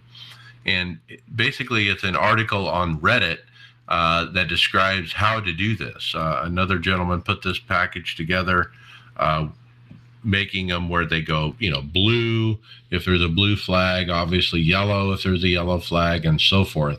There's a video here that kind of shows the effect. I'm interested, but can it do it in addition to or at the same time as my ambient lighting effect? And the answer is no. I did ask in the thread and got an answer and said no, there'd be conflicts. So it's kind of one or the other, but maybe I should try it. So this is an answer that I've been looking for quite some time. So back before I had VR, back before I had built Lisa's rig, I got the Razer keyboard because it had the lighting system, and with that lighting system I could hook it up with iRacing to use it for my flag lights, which is really, really cool. I had it propped up so you could see it nice and easy. Now, when I was going through the Razer software, it had a Philips Hue option so that it would connect to your lights, but I could not figure out how to make it work with iRacing. It worked with other games and do other things. It's kind of a letdown, really, but the idea was cool. So now that there's something out there for this, this is exciting. This is neat. Sounds pretty simple, pretty easy, almost like a 5 or 10 minute deal. I'm gonna try this out and get the lighting that I have here in the room now working with iRacing. Yeah, let me know how it goes. I might try it. There's a link to a GitHub file that's basically the software, I think, to do it. And so, yeah, check it out.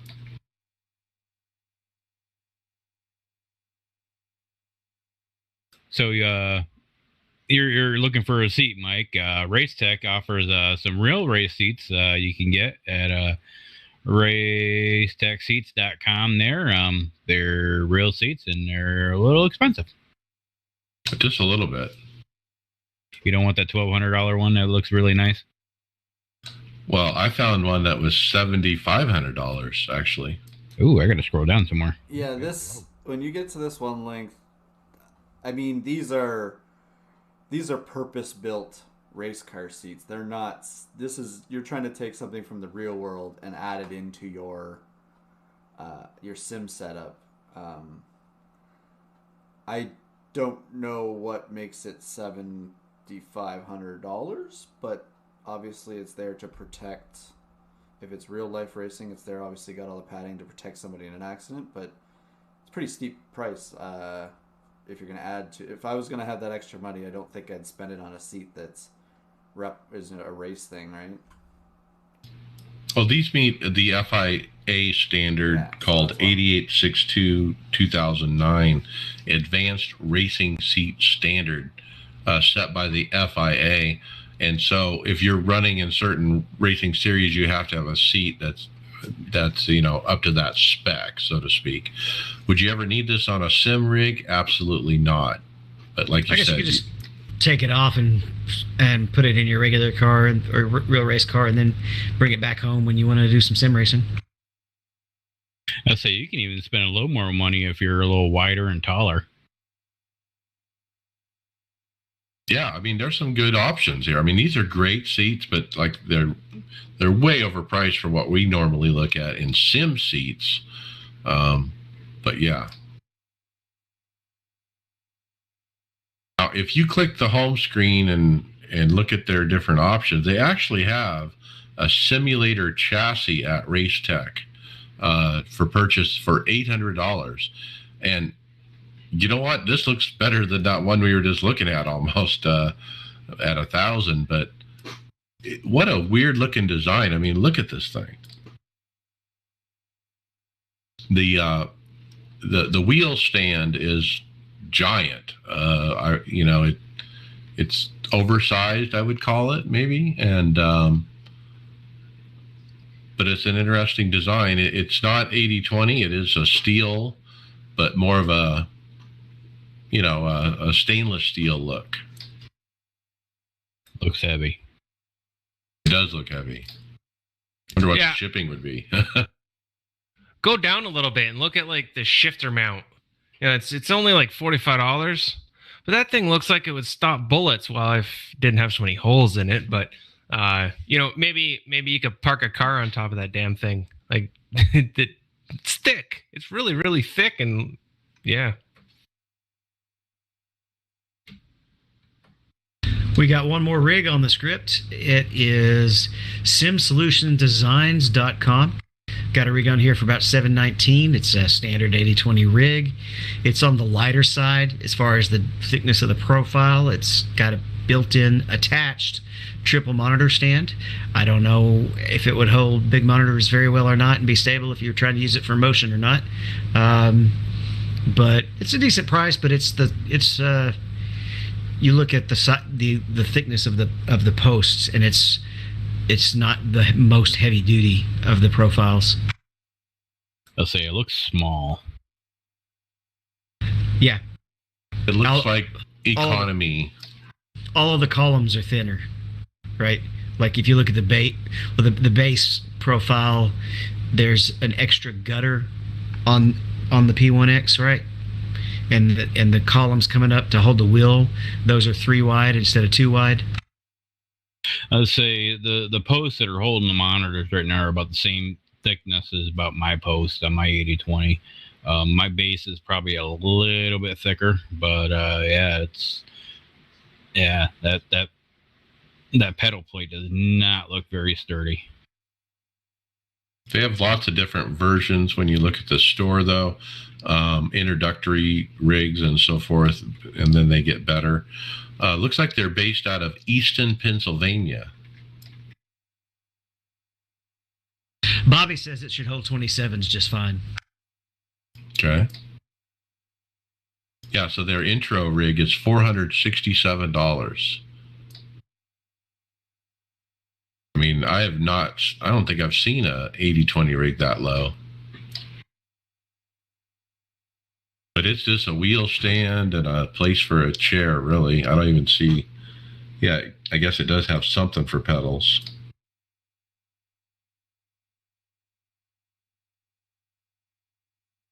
Well, that covers all the hardware topics. Results. Let's talk NIS and finish up Sonoma.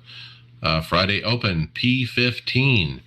I had a lot of self spins. I was as far back as 20th, but rallied on that last half of the race back up to 15th. Not a great race for me, considering I did a P11 on Wednesday, but I'll take it because I was the only one who finished Friday. Greg, how'd you do? I took, after the carousel, I came down the hill and I shifted into third. I touched that outside rumble strip and I felt it get loose, and instead of my instinct of just lifting a little bit to gather it up, I just kept going into it, and I drove it straight into the inside barrier, and then all of a sudden that meatball flag showed up, and I just was not having it. I was not in the right frame of mind on Friday night. I just came into it just pissed off. I don't know what was up with me, but I just didn't have the right frame of mind, and my results showed it. So I don't know where I finished. I just know I did not finish. And David, I think I'd never seen you out of a race so fast. Yeah, I got dumped by an overeager driver on lap 1. He was like, "Oh, I wasn't that cold. I was barely," but he was all over. He was literally running all over everybody on the first lap. I qualified near the back, and I wasn't going to try to race him, but we were coming up the top of the hill, and as I'm turning right, is it turn 3 at the top of the hill? He just runs me over, and at that point, the car was damaged enough. I had to finish Wednesday. I wasn't interested in toughing it out for road rating. I don't really care about the road rating anymore. Well, all right, and then Kyle ran and he wrecked out as well. I don't know exactly what happened with Kyle though. I don't remember either. I think he always said on TeamSpeak is, "All right, fellas, have a good night. Bye." I think that was his ending to the night. I think he was frustrated for sure. Like, I'll be honest with you, I didn't even bother waking up on Sunday morning. Like, I'm normally into wanting to race the road this week, and I just was not feeling it. I didn't even wake up to run the Open on Sunday morning. I had a concert Sunday, so I ended up spending the other time getting some other stuff done. So is my fifth place the best finish of the week again? Yep. Yes, it is, sir. I'm the road course king. You are. We've been talking about that. I had a 5th in the league race, but in NIS, yes, you finished best. I had a win at Road America, so that's not a stock car. Let's talk league racing, Fast Track Sim Racing League. By the way, they're still recruiting guys. We need more people still. But I got wrecked, choked. I choked in the queue, so I started tail end. I actually got to 10th. And then I told you my shifter stopped working. So I had to stop and reboot the wheel. And then at the end of the S's, this guy looks like he fell out of gear and he just spun like out of the blue, like in the middle of the straight there. And I came by and just, I was at full speed and I just couldn't miss him, and I clipped him. And in fact, Alan Pajari clipped him as well. He was right behind me, and he also nailed him. And so I don't know what was with that guy. He didn't even say anything or apologize or anything, but ruined my race. Greg, you had P5. Yeah, so anybody that has a VR can, I don't know if you can relate to me with this story, but I was coming off the last corner before you come to the S's, and I was gearing up to 3rd and hitting that rumble strip on the right side, and I sneezed. I let out probably one of the biggest sneezes, and I totally lost it into the tires. My headset was all crooked a little bit, fogged up a little bit. Amateur. Yeah, I know. It was just my allergy snuck up on me there, and so I broke the car when I finally came down pit road. It was 2 minutes of damage, and I was down about 100 RPM, and I just hung on to P5. I probably would have. I could have probably fought for the win there, because even the was it Richard who won? He spun at one point and lost about 20 seconds in that race. So if I would have just maybe had a cleared race, I might have had a shot. But that's how it goes. Now, Greg, I want to point out that you had an incident with a driver, and you felt it was your fault, and so you gave yourself a self-imposed drive-through. Yeah, so I want to say it was lap 2. I was on the inside of Tyler Marble, and I locked up both front tires, and I slid into him, and I thought it was just going to push him around or push him off the track, but it actually did spin him. So, I don't want to run that way in the league. So I gave myself a drive-through penalty, and that didn't help my issue either, because I was probably trying too hard to catch back up too when I sneezed and stuff too. But all in all, it was. I like racing in this league. I know, David, you've been in for 2 weeks now. I know you didn't have a good week this week because of the wheel thing, but these guys are great guys to race with, so I've been enjoying it. and a P5 with a broken car. Normally, if that was NAS, I probably would have just quit, but I just, kept going, and I'm looking forward to the All-Star race this week. Now, I want to point out the winner, Richard Lucky. He gave himself a self-imposed drive-through. After he was leading, he did a drive-through like when you did. He didn't wreck anybody. I think he just did it because he wanted to try to come back up through the field, and he did, and he won. Yeah, he dominated Coda when my first race was Coda, I think, and he didn't show up for this. I don't remember, was he there for the 600? I don't know if I saw him 600, but it looks like he was showing up to the last 2 road races. But he definitely knows what he's doing on the road. And then David, it was all hands on deck, right? Well, yeah. The guy that punted me didn't follow your example, Greg. He just kept on going. He apologized, but the damage was done. But I got on, and my V3 pedals had been acting up for a while. Like I would stomp on the throttle, and it would go to max, drop to about 80, and go back to max. And somebody said, well, tighten these little 3 screws up, and that kind of helps the sensor. I did that, and it fixed it for just a little bit. And I don't know if they got loose again, but it started acting up again. So I was like, I'm going to tighten the crap out of those. And I get on, is it Sunday night? No, Monday night. And the throttle's not responding. It's dead. I actually opened it up, and I actually broke the circuit board, tightening it up so much. So I'm like, crap. I ran that race. I switched over to my F1 wheel and ran it using the throttle, using my clutch pedal on the hand clutch pedal as my throttle. It was definitely slower. And then after getting turned and the car damaged, I at that point I wasn't interested in suffering for 40 laps, so I bailed out, and that's the last time I've been on the track. I've actually been installing the new pedals that I just ordered. I ordered some sim coaches, and I just finished installing them, and I think I've got them adjusted the way I want. I got to try to figure out how to lean the brakes back a little bit, but like literally after the podcast, I'm gonna go see if I can get back on the track. So a couple things. So you were slower, but you were still faster than me, and you didn't have a throttle. So I just want to point that out. And these pedals you bought, they were literally an impulse buy. I mean, you're going to spend a lot of money on pedals. You're on the show every week. You know all the different players. Why Sim Coach? A couple of things.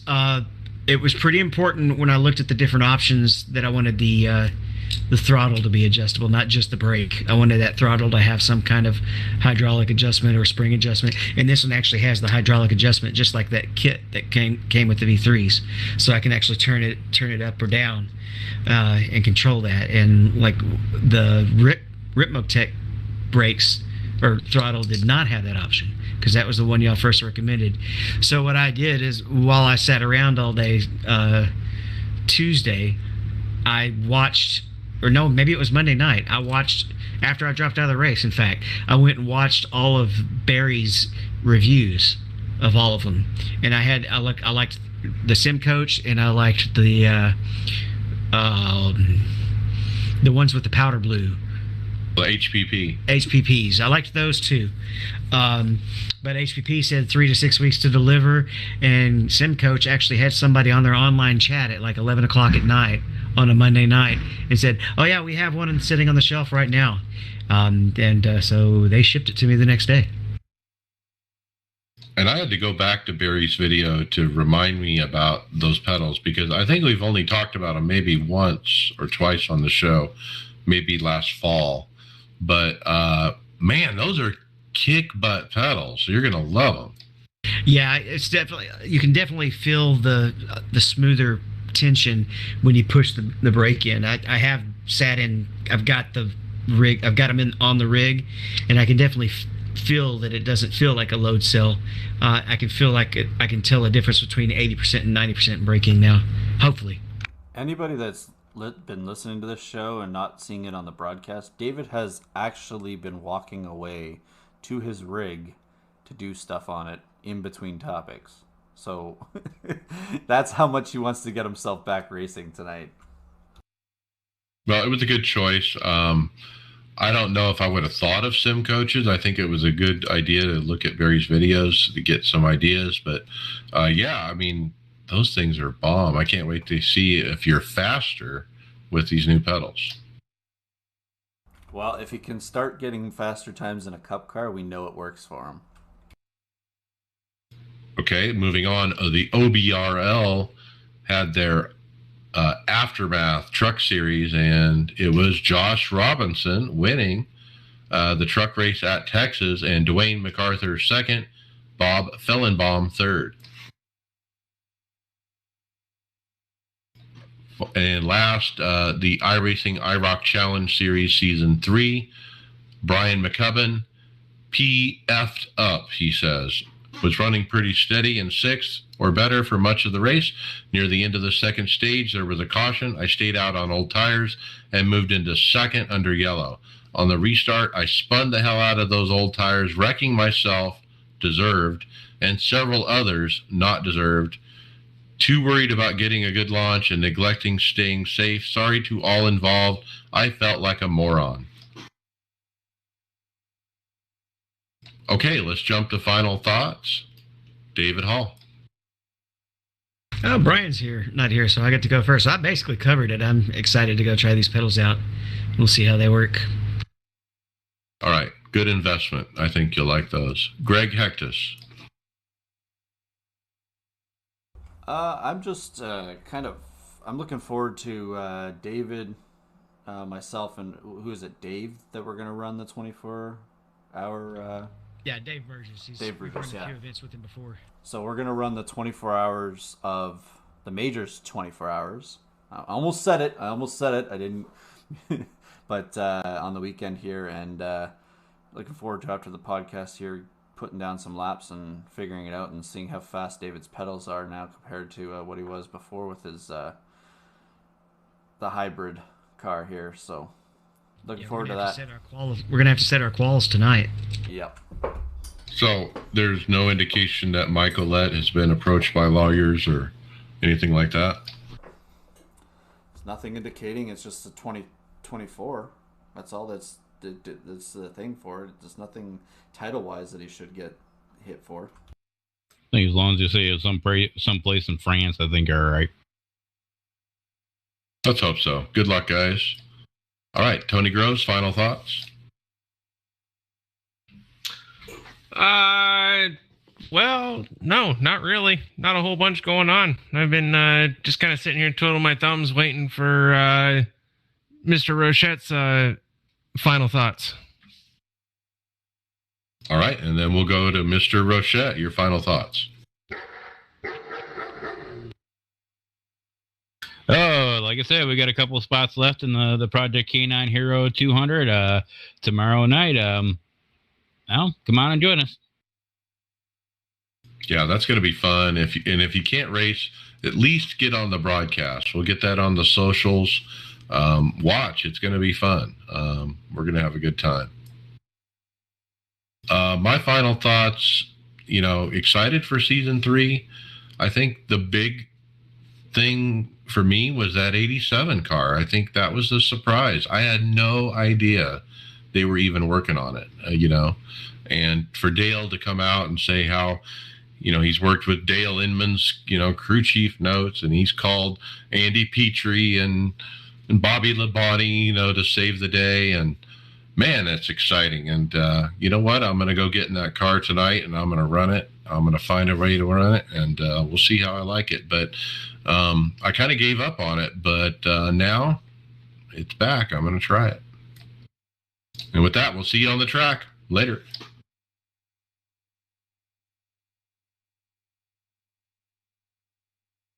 All right, title ideas.